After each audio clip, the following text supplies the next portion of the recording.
As an artist. as an artist, as a writer, what is more important to you? Is it a specific audience, even if it is alien, removed from your environment, or that we communicate? Okay, this is the question. Yes. I won Black Free Poetry Prize in year 2017, which is a $1,900. I didn't write that collection because of Nigerian audience. I write that in because I want to win that prize. That was the intention. That is my intention. That is my intention from the beginning. If you're writing for Brunel, if you're writing for this thing, you write. If you're writing for American Journal of Prize, you have to write in advocating either LGBT or all those things. Yes. For them to, you need their validation. That is what we are now. Not that you need it as an art. You understand? Because I realize that it's when I won that prize that journalists, that Channel TV, called me for interview, AIT called me for interview, the Sun and the Nation, Edozie. It was the first time I communicated with him. Is it Philip Edozie? No, Edozie. Okay. Edozie. Okay. Their editor, I think is their editor on the Nation this thing. Okay. When he called me, the Guardian literary this thing. That is when I know all the journalists in Nigeria because I won that prize. Okay. You understand? Okay. Because I traveled to US. Okay. That is why some people, even my peers, are realizing that, oh, this is a poet. Okay. You understand, comrade? This is a poet. So, but now, if you're when I later review that work, when I'm writing that, I say, am I the one that write this rubbish? Because then I have what I call intention in my mind. And I know, comrade, no, I'm telling you based on the fact. I'm telling you based on the fact. Yeah. And so for me to take it to that Shoyinka point of view, you understand? But I said then, it's writing for the British and the Americans. Take something from this. He was writing for the British and American. He wasn't writing. He was, it's part of the environment. Yes, it's part of the environment. Take anything, it's part of the interview. so you understand, comrade? So that is for me. There is sometimes that the validation might not be, but at that moment, what might shift your art in your present environment. But it's what will even make your present environment. It's when I won that prize that I met this governor now that came to, that I have connection with him. Because he has been in Georgia. When you know that someone won award, he says from Nasarawa State, that he was not a governor, he was contesting a governor. That is what made him to last tenure. He make a special assistant. For 4 years, I'm a special assistant to the governor. So it's because of that, because of validation from another country, from outside, yeah. So even though we are running that, we don't need their validation. We need it. No, I think we need it to establish before doing our own thing. You have answered my question. Doing our own thing. So there is a moment that Shoyinka was not writing for Nigeria. No, you have answered my question. Start writing from the beginning. Africa, from the beginning, say I don't care about you. I don't need the validation. And if you are giving a Nobel laureate, do you think you're a fool? My enemy, you're doing this, and then I would think I'll give it to make you have larger mouth to see precisely. I won't do that. I think you've answered my question. They have what we call they have their advocate, they have their patron also, that you understand. When they are doing, if they want to give you a voice, they will not give a voice to someone that will destroy them later. You understand? No matter how activist you are. You understand? And there is a clip that they are creating, Nobel Laureate Association. I don't know whether you've known about that. So those are when they give you that prize, they have control over you. Now let me. You've answered my question.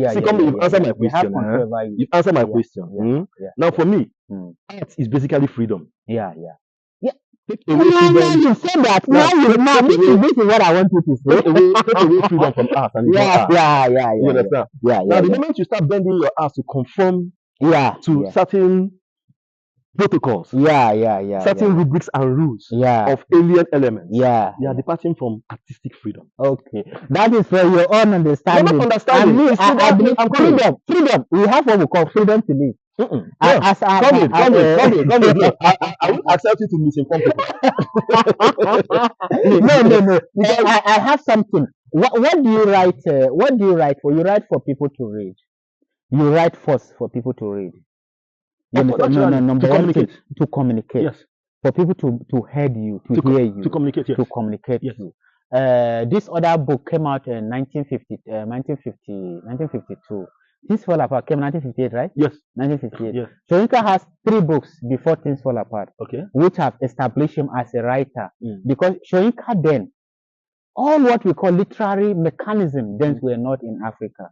Sorry to tell you this. They are not in Africa. All literary mechanism, all our syllabus, Nigerian University, all are UK curriculum. They have to put you in a curriculum before Ibadan and all those ones also put in a curriculum. Sorry to tell you that.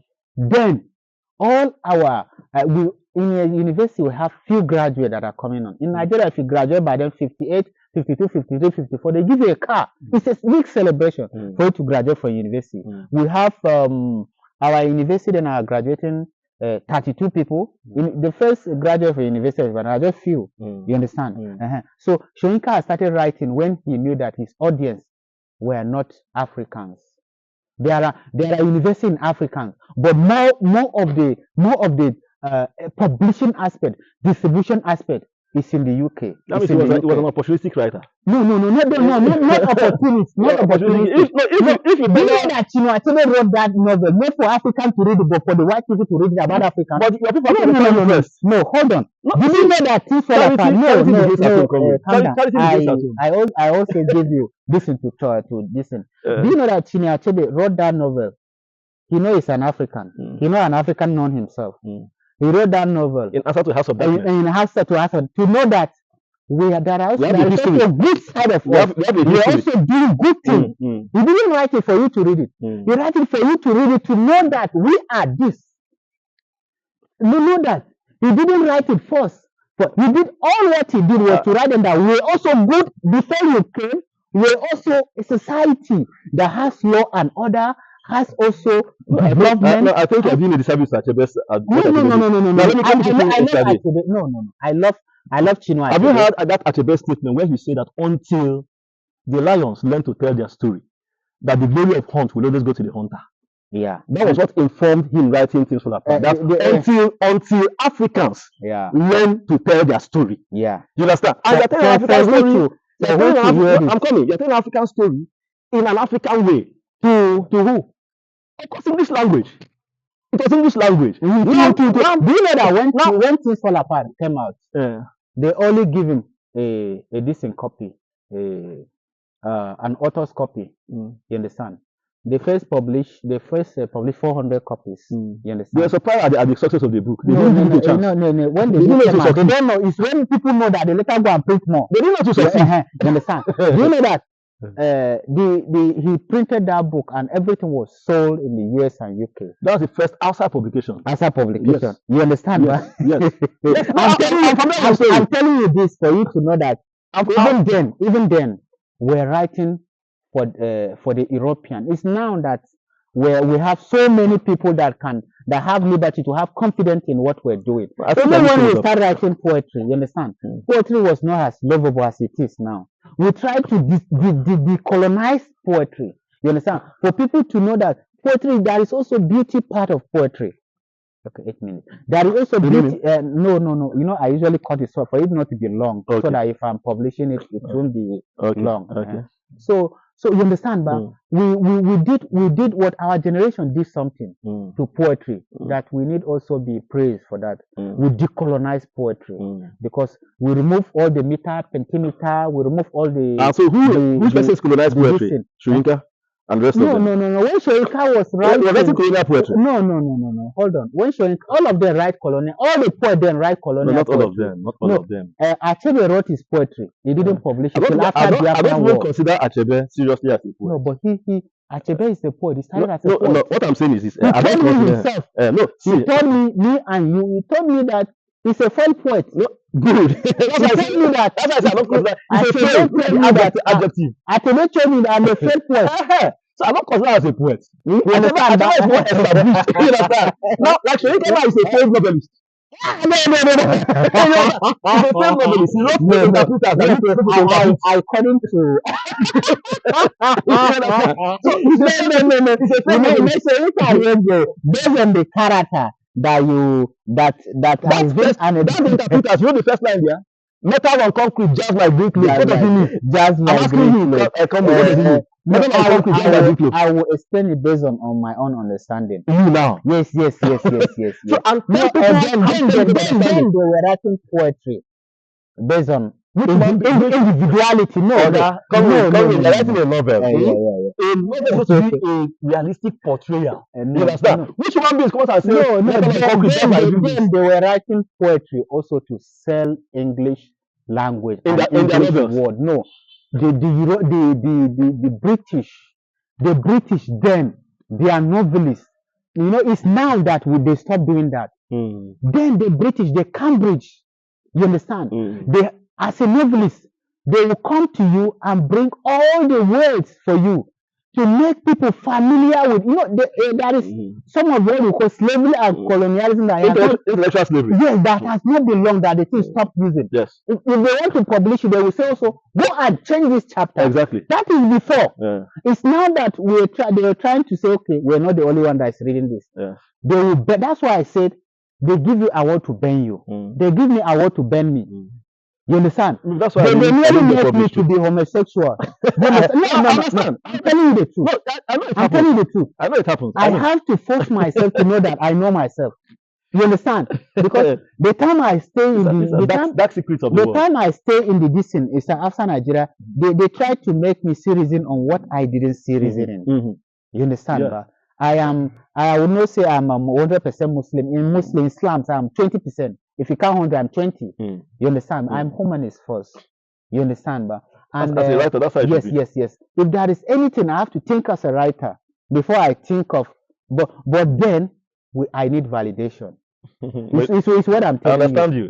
It's validation that will make me even to have the chance interview you, for me to be here, to be Publicity Secretary Association of Nigeria Author. I'm the youngest Publicity Secretary Association of Nigeria Author. Exactly. You know that? Yes. Position has been held by that's 90 years, 50 years, 70 years. That's an established record. If I didn't do that, I couldn't have inspired the young guys to be coming to Association of Nigeria to believe that I will contest. In fact, a crop of young persons now in Anna because of you. I will say this to you. Because of our now, let me say if they didn't validate us, we wouldn't even have a voice. Let me say this to you. In my final answer to that question about I made a post on this is only third question. Now we do to that.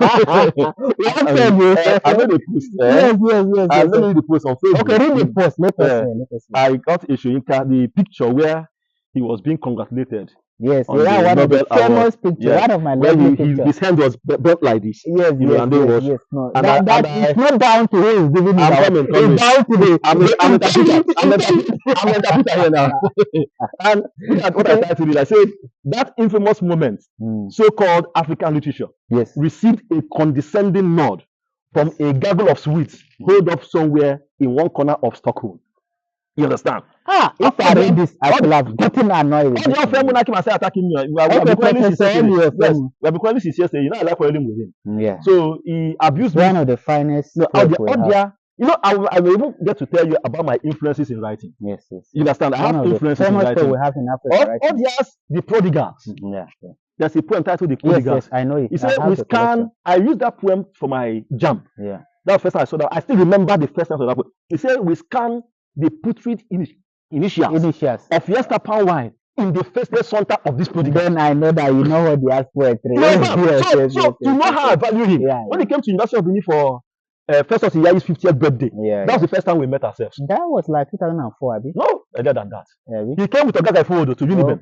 Yes, came to Uniben for Iyayi's birthday. You know, that was the first time I saw him physically. Yes. You understand? Yes, sir. We took pictures. I think I have them in my house. Yes. But the point is that Odia is a Soyinka slave. With due respect. No. I wouldn't do that. When he sees it, let him challenge him. You know, he's a combative person.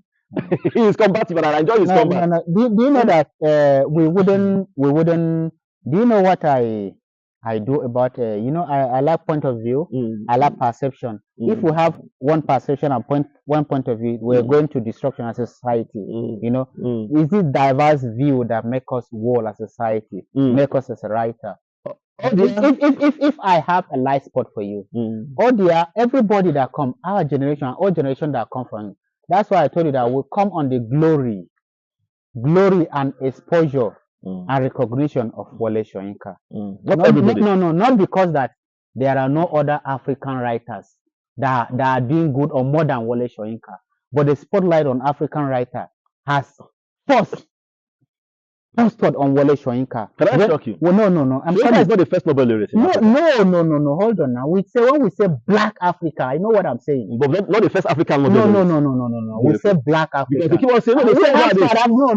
We say no. Anybody that said that, he just saying it out of his own love, or out of his own love has blindsided the reality. That is what I usually say, that sometimes you may love something that your soft spot for that thing might blindside you from seeing the wrong side of it. Soyinka is not the first edition from Africa, but what we say is the first Black, the real African to collect that prize. Okay, we have real Africans and no. We have some Africans that will say they are not real African. Sorry to say that. Sorry to them, they are good on their self. But we have what we call Black Africans, someone that is eating here, grow up here, school here. You understand? We call them full-fledged Africans. Yes. So Soyinka put that in, make that believe in us that you also grow up from here, writing from here, surpass the white man. No, that is the perception we have then. And all of us, we grow up with Soyinka grammar and Achebe storytelling. You can't take that from Achebe. He's one of the smartest storytellers that we have.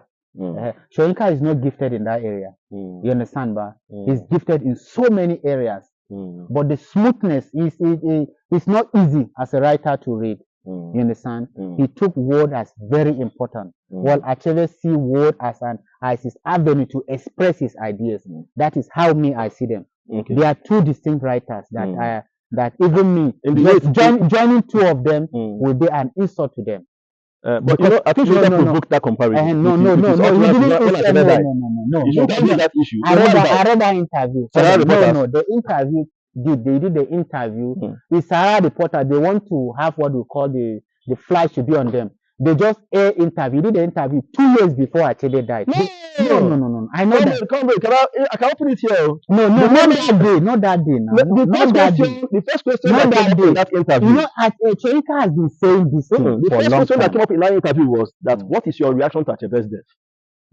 It couldn't have done it 2 years before Achebe died. They were asking me about Achebe's death. I do that every day to strengthen my hatred for Soyinka. No, but what did he say that? What about this? Did he say that he did because he's a failure? He opened his mouth and said, he said, listen to me. That's what gets me about it. He said, asking that Achebe, that there has been this speculation, and which Achebe has been declined even when he was alive. Yes, he has declined that as a father of African literature. So what do you have to say? A wise elder. You're my friend. Yes. You come here by my friend. You understand? A wise elder will sidestep that question. Because that question will provoke controversy. Yeah. You understand? A man, your so-called friend, just freshly died. And they're asking you to start judging him. You say, no, leave that one. Even you can even say, let me even be charitable. Yes, he is. He's not the Nobel laureate. You understand? Concede that one to him. William Shakespeare is called the father of English literature. Is anybody contesting with him? Does he know he was the first English playwright? No, even when he was alive, he said that he's writing, even when he was alive. He said that he's writing because of what his contemporaries are doing. He's writing to outwrite them. It's not that he's doing. It's like a competition. He never accepted that he's a father of. That's Shakespeare. Yes, Shakespeare. But he has been accepted as one. Yes. So when Soyinka start quarreling, when you're already a Nobel laureate, that's why I said there was the issue, unresolved issues between him and Achebe. And he now went for that in that interview to start criticizing Achebe's last work. There was a country. Okay, no. Your own perception. Forget Soyinka perception about Achebe, because in conclusion, let's be on record. Okay. Is a fraud. How is he a fraud? No, talk as an intellectual and not as a. Can I answer you? Yes. No, talk as an intellectual. We are all intellectual. Yes. And so many intellectuals we read it. Talk in the person you want to enlighten. Have you read The Backer of Euripides by Soyinka? There's a play titled The Backer of Euripides. That's a play that he adapted. No. He adapted a Greek. No. Then adaptation. No, I'm coming. Adaptation. Then is no. If you look at so many writers, Olarotimi, all those ones, all of their work adaptation. No, allow me to learn. You don't get. You don't know. Now I said there's a play titled The Backer of Euripides by Soyinka. Yeah. Where he adapted an old play by Sophocles. Yeah. You know. That play, I can challenge you now. If I bring that play for you here now, you read it from now till next tomorrow. You'll be at odds trying to get what the gentleman is saying. Yeah. Now, another person did an adaptation of, I think, Oedipus Rex That's the name. That's Olarotimi. Which is titled The Gods Are Not to Blame. Now that play is a play that every secondary school student you have an encounter with, you now forget. Yeah, look at the years of publication. The point I'm making is this. I want you to understand that look at that Wole Soyinka book has been published like 20 or 15 years before Olarotimi. No, that's not correct. No, that is it. No, that battlefield piece of Olarotimi's book was published even before Nigeria got independent. That time I was in America. Because the battlefield piece was published, I think, 2 years after the Gods Are Not to Blame. I know what I'm talking to you about. No. Even you understand, there is what we call then Soyinka. Soyinka has like 13 books that has been accepted. That is after 6 or 7 years that has been published. You know then. You know what we call adaptation then, because you need to have your own voice. You will not have your own voice until you start from somewhere. You understand? By loving the writers you're writing. Then all those Greek writers, they are what we call foundation of storytelling, of word, not this thing. We have African writers, but those Greek and Latin people, you understand? But they are the one that make literature enjoyable. You understand? There are so many of their stories that today we are adapting. You understand? So the part that you say no, the adaptation, most of those stories that we are reading now, that were sparked by what they write. So you miss my point. But what I'm making is that compare the two adaptations, which one communicated more? That's what I'm going to. Communication. And that's the power of artistry. That story that can hold you, and many years after you still remember it. I've read Kongis Harvest. That's Soyinka's play that was